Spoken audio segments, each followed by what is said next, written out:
BRS అధినేత కేసీఆర్ మాట్లాడిన వార్తే, మౌనంగా ఉన్న వార్తే. ఉద్యమ సమయం నుండి ఇప్పటి వరకు అదే పంథాను కొనసాగిస్తున్నారు కేసీఆర్. తెలంగాణ ఉద్యమం సాగిన 12 ఏళ్ల పాటు కేసీఆర్ సైలెంట్గా ఉంటే వ్యూహాత్మక మౌనం అంటూ పెద్ద ఎత్తున వార్తలు వినవచ్చేవి. అటువంటి కేసీఆర్ మొన్నటి ఎన్నికలలో ఓటమి తర్వాత సైలెంట్గా ఉండిపోవడం రాజకీయాల్లో ఇప్పుడు హాట్ టాపిక్గా మారింది. పార్లమెంటు ఎన్నికల ప్రచారం మినహాయిస్తే ఎటువంటి కార్యక్రమాల్లో కూడా కేసీఆర్ పాల్గొవటం లేదు. మరికొన్ని రోజుల పాటు సైలెంట్గానే ఉండే అవకాశం కనిపిస్తోంది ఆయన. కుమార్తె కల్వకుంట్ల కవితకు బెయిల్ వస్తే తప్ప కేసీఆర్ పొలిటికల్ స్క్రీన్పై మళ్ళీ యాక్టివ్గా కనిపించే ఛాన్సే లేదని తెలియవస్తోంది. చూడాలి మరి ఏం జరుగుతుందో.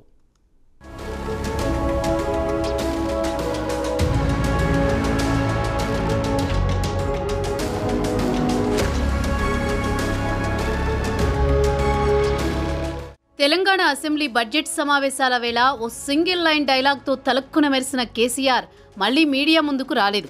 ఇటీవల బీజేపీలో బీఆర్ఎస్ విలీనమంటూ విస్తృత ప్రచారం జరుగుతున్నా ఖండించనూ లేదు. ప్రతిపక్ష పాత్రలో ప్రజా సమస్యలను లేవనెత్తి ప్రజలకు చేరువ కావాల్సిన కేసీఆర్ ప్రజలకు కాదు కదా కనీసం పార్టీ కార్యాలయం గడప కూడా తొక్కకపోవడం ఆశ్చర్యపరుస్తోంది. కేసీఆర్ ఎందుకు ప్రజల్లోకి మీడియా ముందుకి రావడం లేదు అనే ప్రశ్న సహజంగానే ఉత్పన్నమవుతున్నాయి. బీఆర్ఎస్ టార్గెట్గా రాజకీయాలు కొనసాగుతున్నాయని కేటీఆర్ ఆరోపిస్తున్నా ఈ విపత్కర పరిస్థితుల్లో కేసీఆర్ ఎందుకు ఫామ్ హౌస్ను వీడి బయటకు రావడం లేదని పార్టీలో చర్చ జరుగుతోంది. ప్రభుత్వానికి ఏడాది సమయం ఇవ్వాలని ఆయన సైలెంట్గా ఉన్నారా అంటే అది లేదు. అసెంబ్లీ సమావేశాలకు హాజరై 100 రోజుల్లో 6 గ్యారంటీలు అమలు చేస్తామన్న కాంగ్రెస్ గడువు ముగిసినా నెరవేర్చలేదు. ఇక చీల్చి చెండాడుతానన్న కేసీఆర్ వ్యాఖ్యలు బీఆర్ఎస్లో కొత్త జోష్ నింపాయి.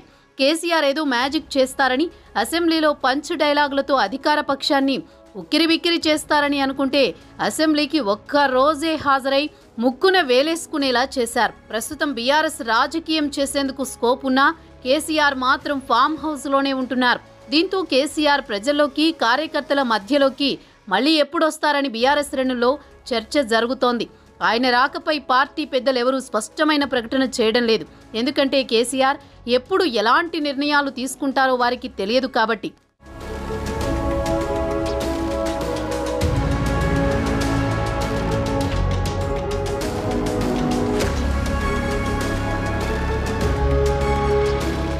ప్రస్తుతం కేసీఆర్ వ్యవహార శైలి పార్టీ శ్రేణులో ఆగ్రహానికి కారణమవుతోంది.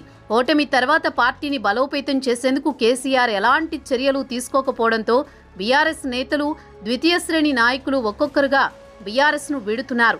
పార్టీ సమావేశాల్లోనూ పాల్గొనేందుకు కేసీఆర్ పెద్దగా ఆసక్తి చూపడం లేదని తెలుస్తోంది.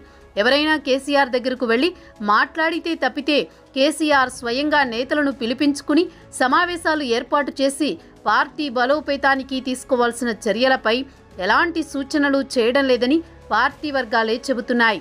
దీంతో కేసీఆర్ తీరుపై పార్టీ శ్రేణులు తమ అసంతృప్తిని వ్యక్తం చేస్తున్నారు. ఎన్నికల్లో గెలుపోటములు సహజం, ఓడిపోయినంత మాత్రాన ప్రజల్లోకి రాకుండా ఉండడమేమిటని కేసీఆర్ తీరును కొందరు నేతలు తప్పుబడుతున్నారు. గత 5 ఏళ్ల కాలంలో ఏపీలో జగన్ కుట్రలకు టీడీపీ అధినేత చంద్రబాబు నాయుడు అనేక కష్టాలను ఎదుర్కొన్నారు. వేధింపులకు గురయ్యారు. అక్రమంగా అరెస్ట్ అయి జైలుకు వెళ్లాల్సి వచ్చింది. అయినా చంద్రబాబు ఎక్కడా ఢీలా పడకుండా తన అపార రాజకీయ అనుభవంతో పార్టీని అధికారంలోకి తీసుకొచ్చారు. ప్రస్తుతం కేసీఆర్ కూడా చంద్రబాబు పద్ధతిని అవలంబించాలని, ఎన్ని కష్టాలు ఎదురైనా పార్టీ క్యాడర్ను కాపాడుకుంటూ అధికార పార్టీ తప్పులను ఎత్తి చూపాలని బీఆర్ఎస్ శ్రేణులు భావిస్తున్నాయి. కానీ కేసీఆర్ మాత్రం ఇంటికే పరిమితం కావడంతో పార్టీ శ్రేణులు ఆయన తీరుపై తీవ్ర అసంతృప్తితో ఉన్నారు.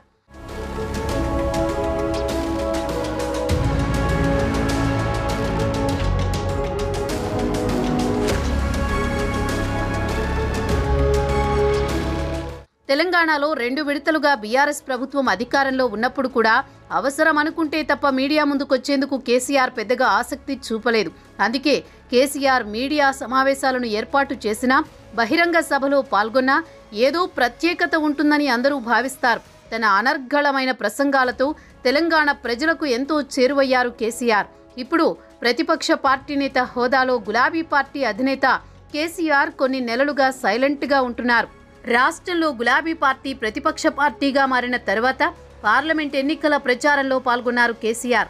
అప్పటికే కేసీఆర్ కుమార్తె కల్వకుంట్ల కవితను లిక్కర్ స్కామ్లో అరెస్ట్ చేశాయి దర్యాప్తు సంస్థలు. కవిత అరెస్టు రాజకీయ కుట్రలో భాగంగా జరిగిందని గులాబీ పార్టీ విమర్శలు చేస్తున్నా ఎన్నికల ప్రచారంలో మాత్రం ఎక్కడా ప్రస్తావించలేదు కేసీఆర్. పార్టీ అంతర్గత సమావేశాల్లో మాత్రం అధినేత కేసీఆర్ తన ఆవేదనను వ్యక్తం చేశారు.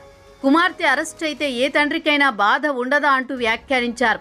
ఈ విషయంలో అగ్నిపర్వతంలా రగిలిపోతున్నా సైలెంట్గా ఉండక తప్పడం లేదన్నారు కేసీఆర్. ఈ వ్యాఖ్యలను గమనిస్తే కేసీఆర్ ఏ స్థాయిలో ఒత్తిడిలో ఉన్నారన్నది అంచనా వేయవచ్చు. ఈ కారణంగానే పార్టీ నేతలను కార్యకర్తలను కలుసుకునేందుకు కేసీఆర్ పెద్దగా ఆసక్తి చూపడం లేదన్న చర్చ పార్టీలో జరుగుతోంది.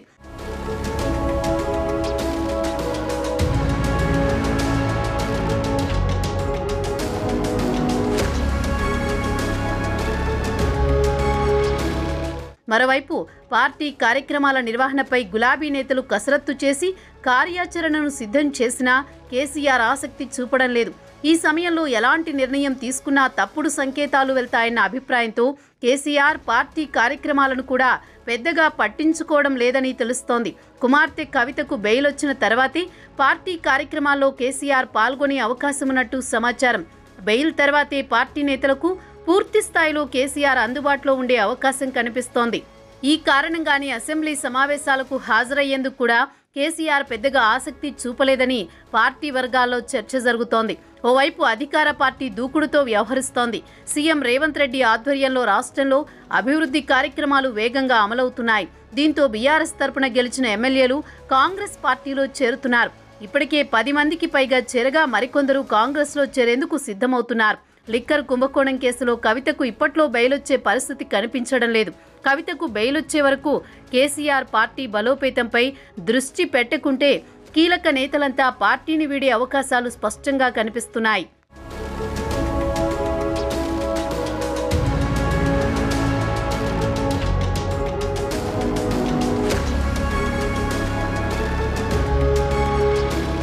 ప్రస్తుతం కాంగ్రెస్ ప్రభుత్వం దూకుడు మీద ఉంది. రైతు రుణమాఫీ అమలు చేసింది. అయితే కొందరికే దక్కిందన్న ప్రచారం జరుగుతోంది. రైతులు కూడా కొన్ని చోట్ల ఆందోళనకు దిగుతున్నారు. ఈ నేపథ్యంలో కేసీఆర్ బయటకు వచ్చి రైతులకు అండగా నిలబడాల్సిన పరిస్థితి ఉంది. కింది స్థాయి కేడర్ కూడా కేసీఆర్ బయటకు రావాలని కోరుకుంటున్నారు. కానీ కేసీఆర్ మాత్రం ఇప్పుడు వచ్చి చేసేదేమీ లేదన్న ధోరణిలో ఉన్నారు. కేటీఆర్, హరీష్ రావులు చూసుకుంటారులే అన్న ధీమాలో ఉన్నారు.